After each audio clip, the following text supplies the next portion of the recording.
い、吉田。はい。もうすぐやれ。早く。はい。吉田市長。こちらの映像は東京電力が先週金曜日に公開した原発事故直後のテレビ会議の映像です。福島第一原発、福島第二原発、柏崎刈羽原発、そして東京電力の本店、さらに福島オフサイドセンターと5カ所を結んでのもので、今回は6時間分が公開されました。その公開された映像から明らかになったのは、自家用車のバッテリーを10個つないで電源を確保するなど、後手後手に回った事故対応でした。ごめん、ちょっとそれさ、そっち側で電話でやってくれ。これで調整してないでさ、ここにいきなり言うからさ、話混乱するんだよ。今重要な会議なんだからさ、調整したやつ言ってくれよ。原発事故当時の生々しい記録が残されていた。先週金曜日、東京電力は社内テレビ会議の映像およそ6時間分をホームページで公開。映像には当時の吉田所長と東電本店とのやり取りなど緊迫した様子が映されていた。爆発が今起こりました。だってどの道吹っ飛ぶね。映像は1号機が爆発した日の夜から3号機が爆発し、2号機が深刻な状況に陥るまでの姿が映されている。震災から1年半が経ってずいぶん時間が経ってるんですが、なんでこんなに遅いんでしょうか。個人情報を我々としては配慮させていただきまして、テレビ会議の実際の音声をもとに再現映像を重ね、原発で起きた緊迫の3日間を映し出してみた。公開された記録は1号機の爆発から7時間以上経過した12日午後11時から始まる。東京電力本店の会議ではこんなやり取りが記録されていた。でご承知のように大変民主党政権は若い人たちがそういう役になってますから、非常に優秀な人たちだとは思いますけれども、なんかこうイラカンって言葉があるけども、とにかくよく怒るんだよね。私も6、7回どづかれましたけども、最初は菅さんとか言われて、何かあっても大丈夫だって言えるのかって、散々ギャーギャー言うわけです。一方、1号機が爆発し混乱に拍車がかかった吉田所長率いる福島第一原発に本店から何度も質問が飛び込んでいた。すいません、なんかもうニュースで言っちゃったそうです。1時に圧力容器満水になりましたって。で現実に満水になるのは何時頃ってことにしましょうか。いや、だからさっきから言ってるように流量計も信じられないし、満水にならない可能性もあるわけですね。電源が喪失した福島第一原発。しかしバルブの開閉などのために電力を必要とした。そこで職員たちが取った行動は、バッテリーあと4台足りないので、ちょっとどなたかマイカーのバッテリーお貸しいただければ。車のバッテリーでわずかでも電源を確保しようとしたのだった。ちょっとね、また別の問題が上がってきて、1号機燃料プール今むき出してます。手を打ちたいんだけど、なんとも。1号機の燃料プール、どうすれば冷却できるのか。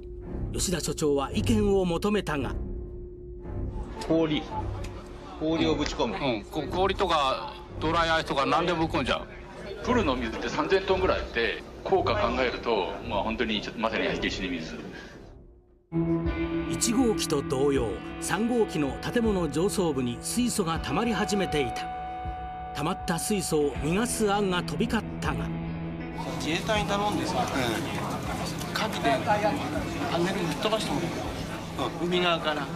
いや、それね、なかなかそれ考えたんだけど、下に大事なものがいっぱいあるんだよ。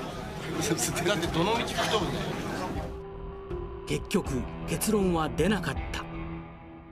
電源を確保するためには、車のバッテリーを今10個、直列でつないでやっていたのが枯渇したんで、バッテリーをとりあえず確保しないと。今日うちの方でいわき方面にバッテリー買いに行ったんですけども、はい、どこも買えませんでした。明日また買い出しあるんで、ちょっとトライしてみたいと思います。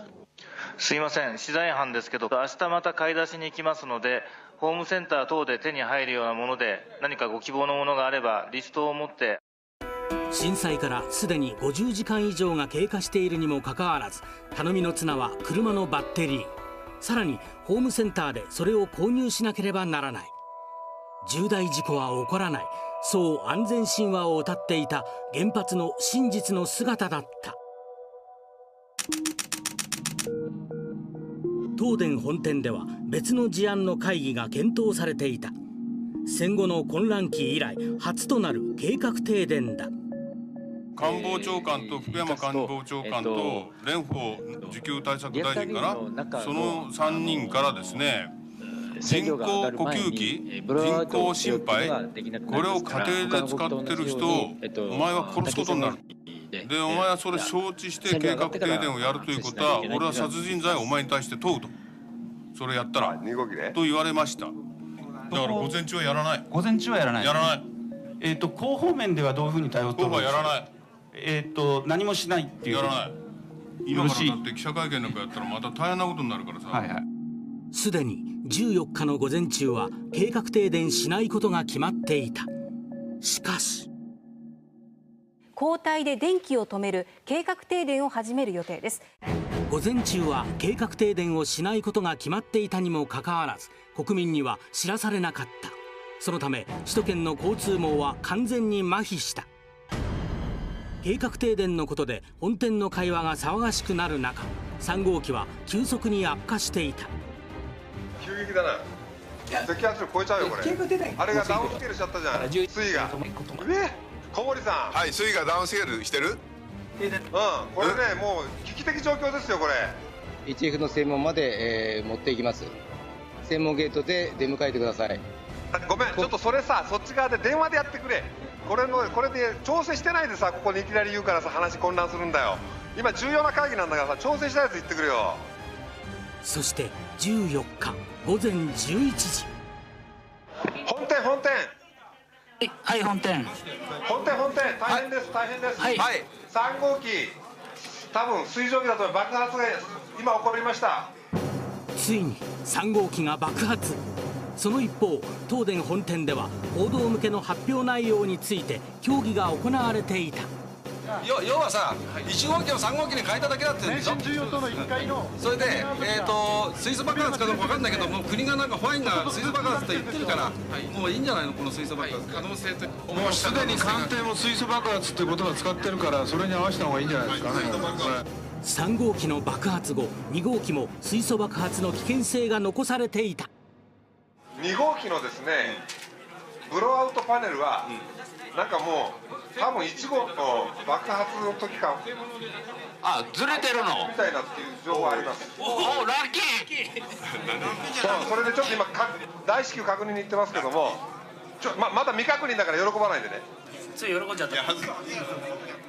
不幸中の幸いというべきか、2号機の外壁パネルが開いており、そこから水素が漏れ出し、水素爆発には至らなかった。しかし2号機は1号機3号機以上に深刻な状況に陥っていた。燃料の水位が徐々に下がって燃料の頂部になります。でその後、炉心余裕に行くのはちょっとこれ消したいんだけど、圧が下がってるので圧を上げて開けようということで現場に行ってます。入ってないしベントも効いてないし。ダメじゃん。最後これがよ。最後これがよって感じだな。俺さっきの爆発よりやばいよ。もう早く入ってくれ。テレビ会議の音声には記録されていないが、その頃吉田所長は細野原発事故担当大臣に電話をかけ、こう伝えたという。これはダメかもしれない。ベントですね。ベントが一番先だ。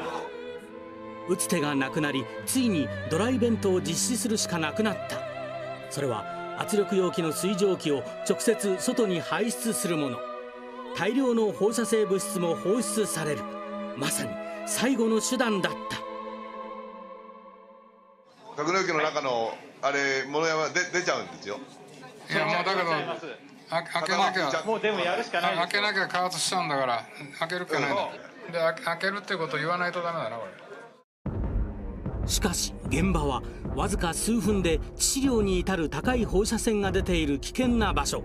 さらに電源を失った暗闇の中、作業は困難を極めた。ドライウェルベントできるんだらさ、おい吉田、はい、ドライウェルベントできるんだったらもうすぐやれ、早く。はい、吉田主長、吉田主長、はい、もう開けてくれよ。